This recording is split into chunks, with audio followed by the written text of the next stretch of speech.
But you also are looking like a Keebler elf right now with that hat. Yeah, I should probably take this hat off. What the hell am I thinking? Like, your ears were, like, just sticking out of it. And it was, like, tall on your head, the beanie. So you looked like a Keebler elf. Nice. Like you were about to go steal some cookies. I don't believe they make the cookies. I believe they steal them. Really? Yeah. Who are they stealing them from? The trees. The trees make the cookies. No. It's not the Keebler elves. I do like that theory, though.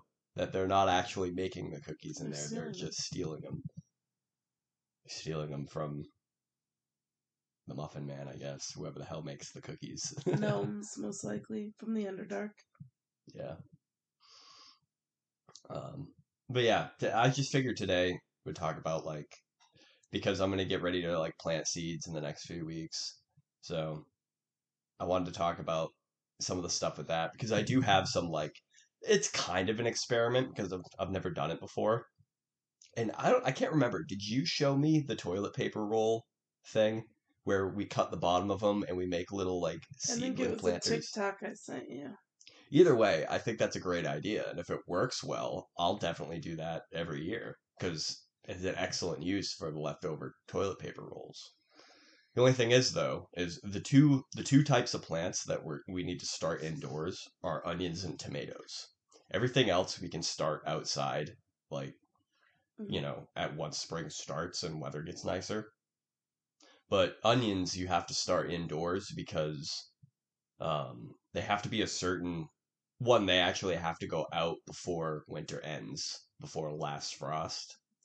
And they also need a certain amount of time in order to, like, actually produce, like, a normal sized onion. Because the onions, what signals the plant to stop growing, like, the vegetation on the top and start putting the growth into the bulb, which is the onion, is the length of daylight.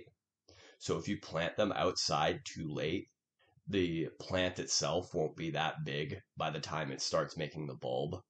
So the bulb won't be like a full-size onion. It'll be like a little baby onion. So that's why you need to start it earlier. But, dude, come to find out, I've never planted onions before. This is my first year doing it.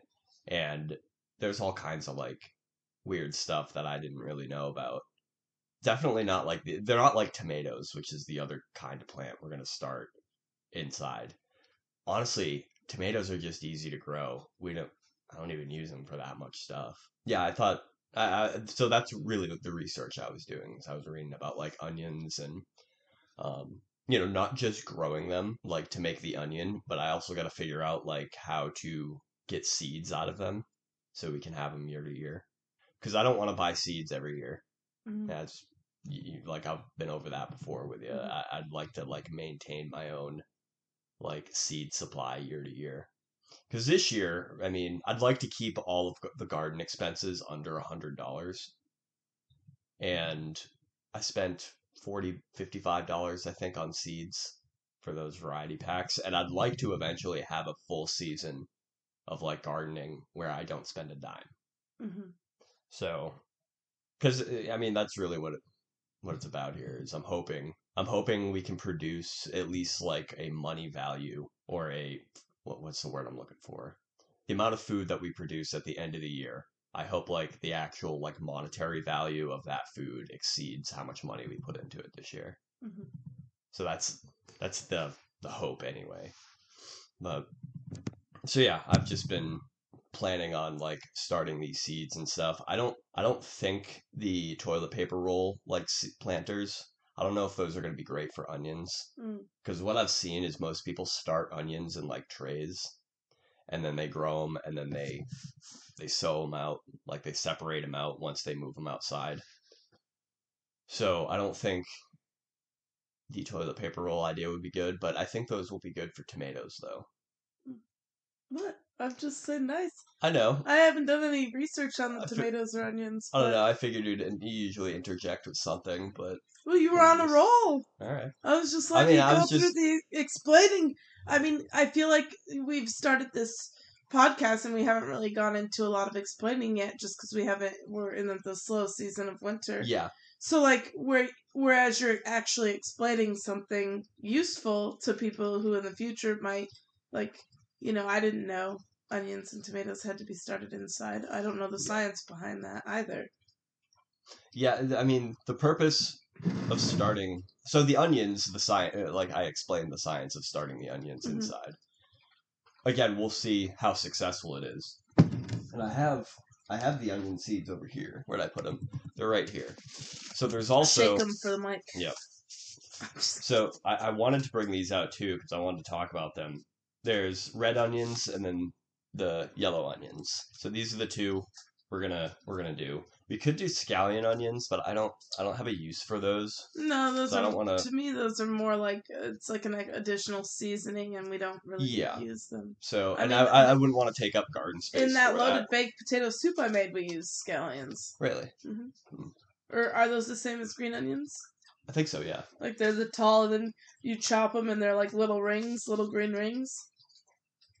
Yeah. Yeah. But anyway, it says on here short day and long day onions. And so remember how I was explaining what like signals the onion plant to like start forming and put all its energy into growing the onion? Well, depending on the species of onion,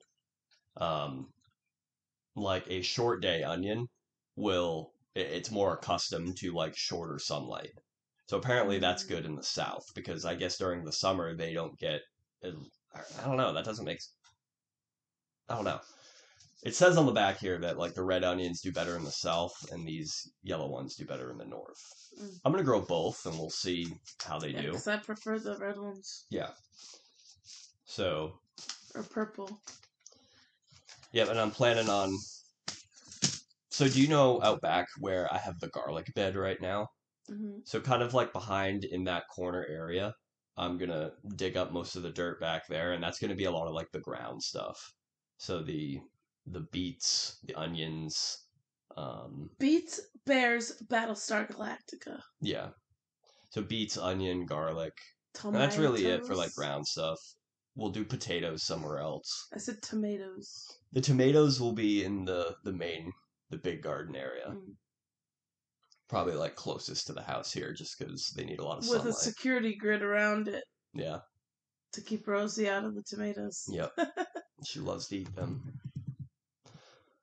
But, oh yeah, the reason you have to start the tomatoes indoors isn't even necessarily a like germination or like a harvest issue. They're just warm weather plants. So they don't do well like if it's too cold. So realistically, if you're going to start them outside, you can't really start them around here until like end of May, June. And then your harvest is smaller at the end of the year because the plants didn't get as big. So really, you want to start them indoors, and then you want to be transplanting them at end of May, June when it's warm enough for them, and they're already like, a month or two into growing. So that's the only reason we really need to like start those two things indoors here, though. And I'm going to start that next week. And you said you moved the garlic outside already? Yeah, so garlic you plant in the fall, and then it starts growing because it's a cold hardy plant. But then once the ground freezes and winter sets in, it goes into like a dormant phase, and then it jump starts back up again in the spring once it warms up. I don't know why you do that though. You can plant them in the spring, but I've read everywhere that it works better if you plant them in the fall and you overwinter it. You let it sit over winter. So we'll see how that works out too. Did you know, like, garlic is good for people who have seizures? I didn't know that. Why? It has like something in it that's... I'm trying to remember what it's called. Oh, hold on. I want to find it because it was interesting. There's something in there that it helps be like an anti like spasm thing. So a lot of diets for epileptics and stuff, because some epilepsy is treated through a diet. I've seen a couple cases like that just in like swim lessons I've had, and I've never had a doctor suggest it to me, but probably because I've been on my medicine since high school and it's worked. Yeah. As far as we know. But, yeah. So these diets will be heavy in garlic. And I knew it was a good thing. I was all excited when I found out about it because I eat garlic on, like, everything. Yeah. Like, we put garlic in almost everything. Yeah, that's honestly why I wanted to start growing it, is because I was like... Garlic salt, garlic powder, minced garlic, like... We definitely got to get... I hope you're growing a lot of it. Yeah, I mean, I've never grown it before, so I have just one little bed of it. It'll probably grow, like, if all of them that I planted, like, actually germinate, mature, we'll probably have, like, 50 garlic cloves. They definitely gotta mature. Yeah. We don't need any immature garlic. Yeah. What's nice about doing it too, planting it in the fall, is because you plant the bulbs, not the seeds. You'll have the bulbs like ready to go into the ground, and we don't have to worry about like storing them all winter and like hoping that they'll be good for the spring. Like kind of like with the rest of the seeds. But I'm also curious about storing the onions too. I mean, obviously you can chop them up and can them, like put them in water and can them that way. I've seen people do that. But also, like at the grocery store, you see onions kind of just out. And I think they hold pretty well, just like on the counter. Yeah, similar to like the butternut squashes, how those will last months and months and months on a counter. Well, even people like a lot. I didn't know this until we started owning chickens, but I didn't know that it's actually better to leave your eggs out on the counter. Yeah. Because if you put them in a fridge, you like speed up the expiration. Yeah, I don't know the science behind why you don't want to keep them in the fridge, but if you're supposed to keep them unwashed and then just on the counter. Yeah. And they stay fresh for quite a while. A couple months ago, I did an experiment like that. I got a couple chicken eggs, like fresh ones, and I wrote the date that they were laid. And then I stuck them up in our little egg basket where we keep all the eggs. I remember. Just on the counter. And I did that basically about every week. I would take an egg and write a date on it. And then I had 3 eggs, each with a different week. And then I knew an egg would last probably about a month to 6 weeks on the counter. So after a month, I started cracking open those eggs with the dates on them to see where they were, if they were still good or not.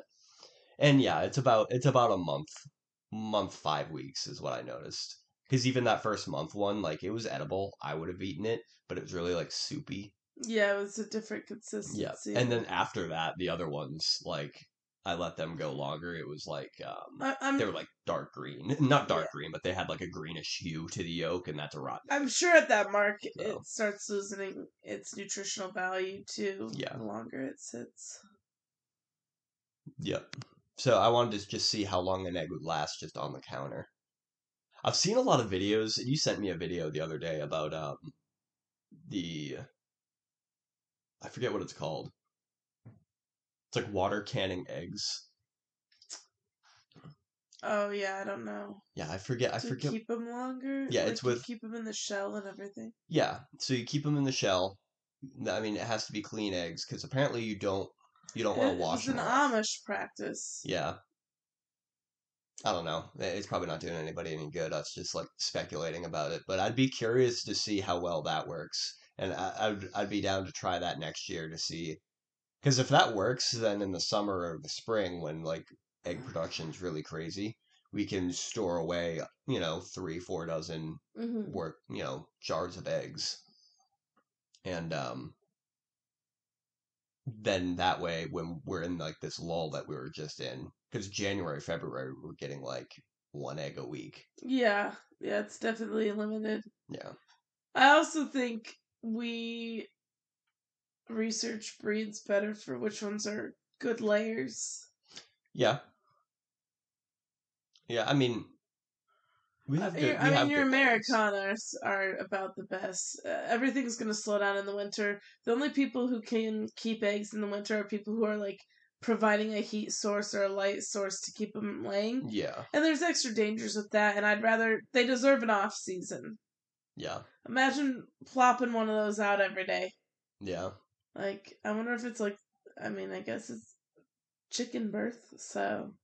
Yeah, I would be curious. I guess that's another thing we could research and talk about. I'd be curious to see if there is benefit to letting them have that off time in the winter. Because I'm sure there is, because it's natural. It's just like if you go to own like a turtle or tortoise, the best thing to do is mimic their hibernation period. Yeah. And they live a lot longer. Yeah. But you take years off of a tortoise's life if you don't let it hibernate. Yeah. That's why, like... I would be curious, though, with the chicken thing, because you said it was natural. But chickens, I think, naturally come from a warm climate anyway. So they don't... I don't think they're really... Like, they haven't... No, but you gotta think now, for years, they've been bred in different environment, and things adapt over time, so... Yeah, I'd be curious to see if that would hold up. I bet it would. I mean... Remember Hey Hey? Hmm? Isn't that the chicken from... Moana? Yeah. Yeah. Yeah, Hey Hey is good. Is he a rooster, though? Yeah. Yeah. Not a smart one. Nope. Poor Hey Hey. He's the Rosie of roosters. I like the piggies in that movie, too. They're really cute. Yeah. I forget. It starts with the P, the Moana's pig. Yeah, I don't know his name. Moana, that's a great movie. The second one's out, and I haven't seen it. I haven't seen that either. I'm not. Usually sequels aren't as good. I'm an adult though, so I'm not. I don't like going out of my way to watch like Disney and Pixar movies as an adult by myself. Listen, we watched Shrek the other day. That's an adult movie, so I don't want to hear it. Shrek fucking rules, dude. Shrek 1, anyway. Yeah. Ugh. Yeah, Shrek doesn't count. I don't put Shrek. The like messed up dragon. Yeah, I don't put Shrek in the same category as Moana. Yeah, it's definitely not. Yeah. I love the Ice Age movies too. Oh yeah, the first Ice Age is actually. Yeah. I will say, as far as like the movies with sequels though, like the Ice Age ones are pretty solid. Yeah. There's a couple dumb ones, but I haven't seen any of them. I've seen like bits and pieces of the sequels to Ice Age, but I've only seen the original one. Sid. So funny. Yeah. Then they made a whole movie just about that squirrel that traces the nut around. Oh, really? I'm pretty sure there's a whole movie about it. Or it's a short. Like a short movie. Yeah, it might be a short one. You know, like a 10-minute movie. Yeah. About it. Because that would be really boring. But no, I thought there was one. I know there's a movie where they follow him through. I think that's the first one they follow him through. Yeah. All for a nut. I just love the premise of Ice Age. Like, it's a cool time period to like make a movie in, even if it is a kid's I just movie, love unique ideas. Because, you know, you get the princess movies, and I mean, I even categorize, I know Moana's not like a princess or anything, but I categorize it as the same as, you know, like Cinderella and Ariel and all those ones. They just all kind of cliche. Yeah. And Tangled and. Even Frozen, like, to me, those do nothing for me. All-time favorite is Treasure Planet. Yeah. Which was early 2000s, but Treasure Planet, Atlantis, was Road to El Dorado. Those ones are all unique ideas. Yeah, I like those too. They have something about Road to El Dorado. That was called Road to El Dorado. Got that. It's like I'm trying to think. Almost Aztec-like. Yeah. Mythology behind it. And then Atlantis is the lost city of Atlantis. That sounds cool. Yeah, that is cool. And Treasure Planet was just a steampunk idea. Anastasia's really cool too. Have you ever seen that one? Mm-hmm. No, I haven't actually. Oh, that one's good. It's not Disney or Pixar. It's something different. Really? From what I remember. Yeah. Lost City of Atlantis is a cool one. I saw that one in theaters when I was a kid. Now I'm thinking about Atlantis in general. It happened. Do you think it did? Do you think Atlantis was real? I think we would have found signs by now. I don't know. I think, well, there is some signs, but... Yeah. I mean, it's mostly literary signs. And I mean, given the myth behind it, I mean, it kind of explains why there's no signs. It's because it got flooded and destroyed. But wouldn't you find like debris and? Yeah, I don't know. I guess they found the Titanic, man. Yeah, it depends how old it is. Titanic's still down there. I guess because the argument is I think it's Homer. I forget who was talking about it. Plato. Plato talks about it, but the way he talks about it, he doesn't talk about it as a mythical place. He said that his uncle went to the libraries of Alexandria and read about it. Mm. And at the time, the Library of Alexandria, that was like the hub of information. Like that's where all the scholars were going to study because they had a good library. So the theory is that they actually had like pretty extensive like archaeology like knowledge. And they knew about this, and to them, kind of how we look back at the ancient Egyptians, they were looking back at Atlantis, at this old, like hieroglyphs. Yeah, and stuff. Yeah. This old, and the thing is they compiled all the information about it there, but then the Romans burnt down the Library of Alexandria, and it got lost, and now we only see little remnants of Homer talking about it and whatnot. Yeah, and anything over time under the ocean is going to deteriorate more and more. Well, because that's what I was getting at, too, is back then, so Homer's uncle was in Alexandria. Plato. Or, yeah, Plato's. I forget the time period, but he was talking, like, the civilization at that time was, like, 6,000 years old, and this is, like, 6,000 years ago. So it was, like... Yeah, that's fair. Yeah, so the idea is that like even if there was like they knew where it was, the chances of their stuff still hanging around is probably pretty slim. But. So, what about Bigfoot? Bigfoot? I don't think Bigfoot's real at all. No, I know. Man, I was joking because I used to bring it up all the time. Yeah, I will say that show Finding Bigfoot on Discovery when I was a teenager. That was the coolest shit I had ever seen. They staged that shit. Oh, of course. Looking back now, it was fake as hell, but 13-year-old me, it was the realest shit I'd ever seen. Yeah, you were just like Marshall Erickson, all excited about Bigfoot. Yep.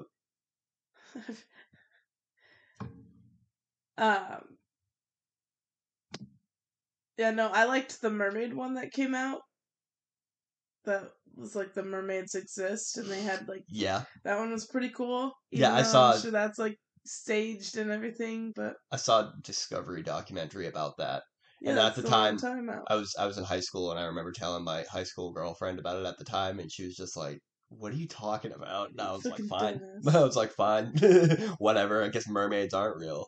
And then I remember her kind of like laughing and joking with people, being like, "He thinks mermaids are real." And then once in a while, there'd be somebody who's like, "I saw that documentary. I think they are too." It's like, see, I fucking told you. Once in a while, somebody would be like, "Dude, I know what you're talking about. They might be." There might be. Yeah.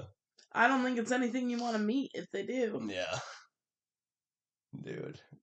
Because I'm thinking, you see all the, lore and myth on, mermaids, and then you got sirens, which are a little darker. But I think you're getting, if there is something, it's gonna be, similar to, a Wendigo. What is that called when they're just, a grade A predator? Good at, An apex predator? Yes, that's the word I was looking for. Yeah, I bet they would be, too. I think if they exist, they're an apex predator. Yeah. And we haven't found them because they don't want to be found. Yeah. Yeah, I could see that. That's why the ocean freaks me out, dude. The ocean is terrifying. You know what's also interesting, too? And the whole premise of this documentary of, claiming that these exist is that this is an offshoot of like you know how like according to evolution, like we go back, there's like this like the original humanoid, um upright walking, like acted a little more ape-like, but like looked mostly like a human. I think they call him Homo heidelbergensis. But anyway, there's an argument that and that was the original one, and then they became Homo erectus, the Neanderthals, Homo sapiens, or that's the theory anyway.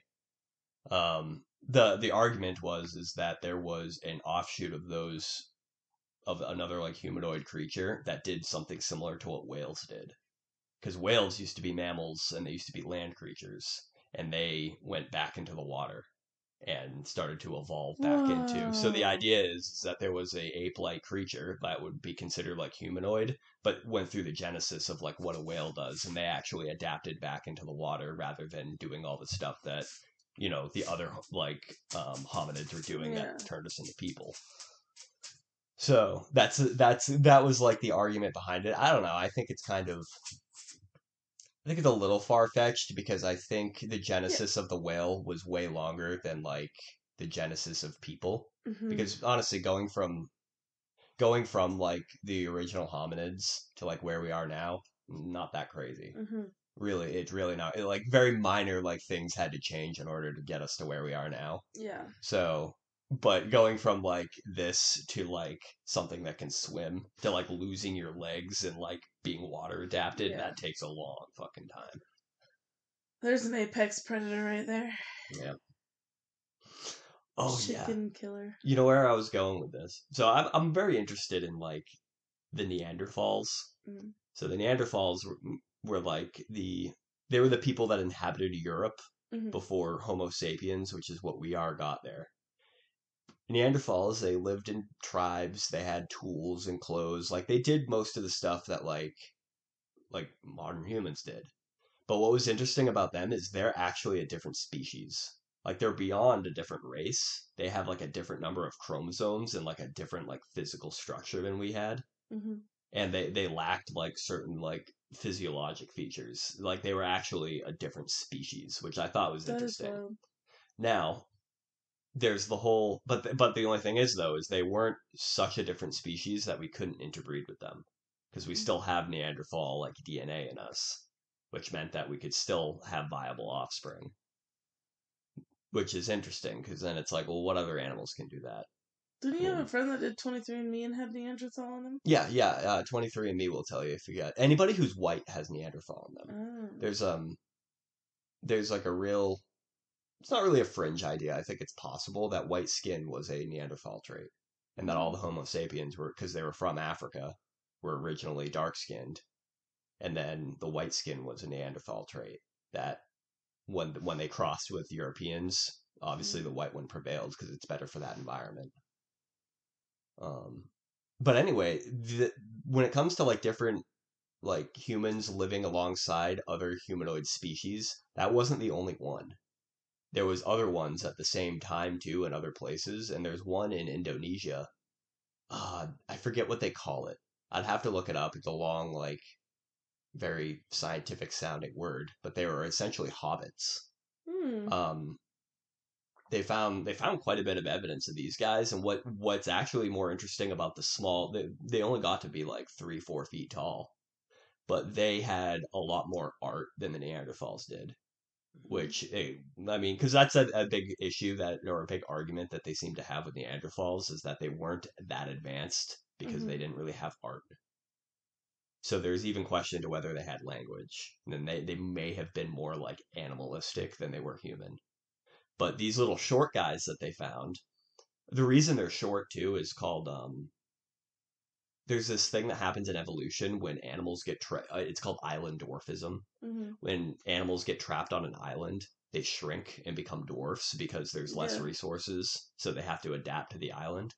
Well, these guys, they lived on like these Indonesian islands, so they shrank. So do you think my short friend has Hobbit in her? Good. Yeah. But yeah, like I thought it was really interesting because this is another like species of human, different that is cool. Different amount of chromosomes. like literally hobbits. Like they didn't get over 3-4 feet tall.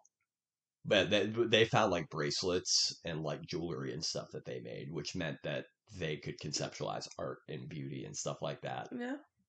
Which is I thought was pretty cool. I think the Neanderthals, I think they had art. I think they had to have been more humanoid because they were making tools, they were living in like units. And I mean because a lot of people, carpentry is art. Yeah. Well, that's the thing. They weren't building structures either. They were living in caves. No. So that's why people are like, I don't know what their deal was. But didn't they have like cave drawings and? I don't know. Most of the cave drawings that we have now, we know is from Homo sapiens.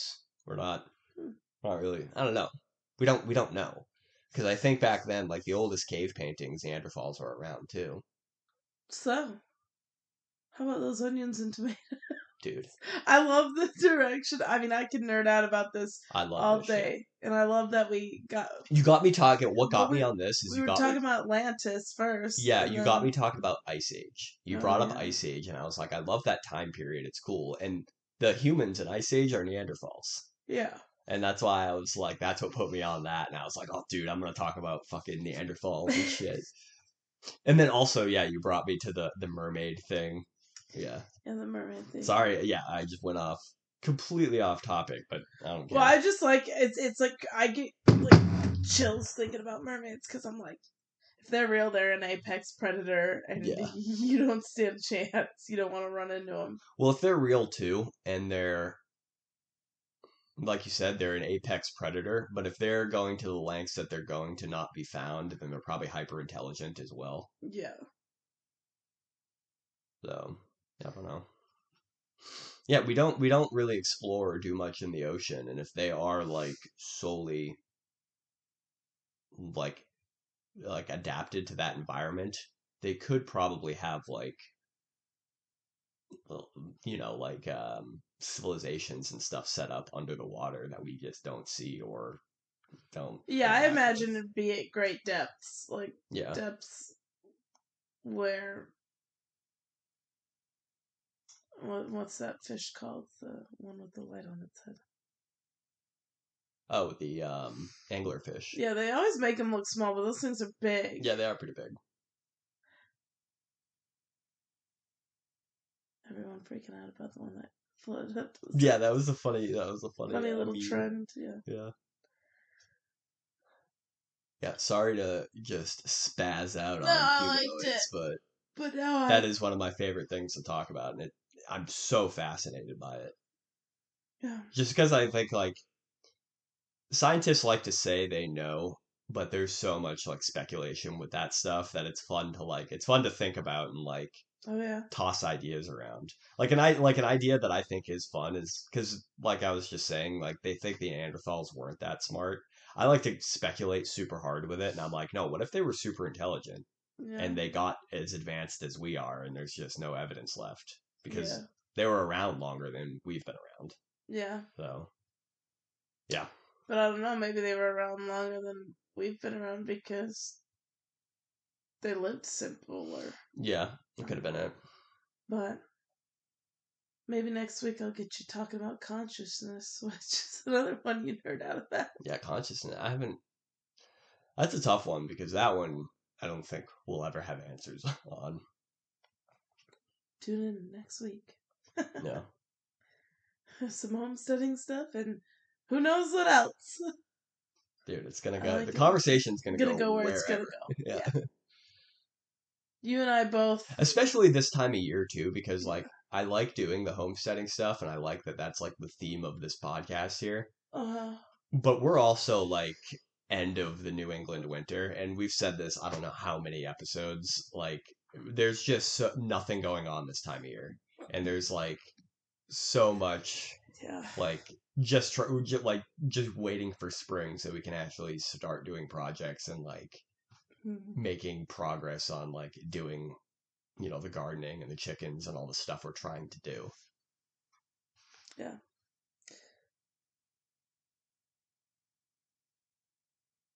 I'm excited about it. Are you? Mm-hmm. You don't seem it. No, I'm excited. I'm just out of things to talk about now. Yep. You done? Okay. Bada bing, bada boom. You're gay. Whoa.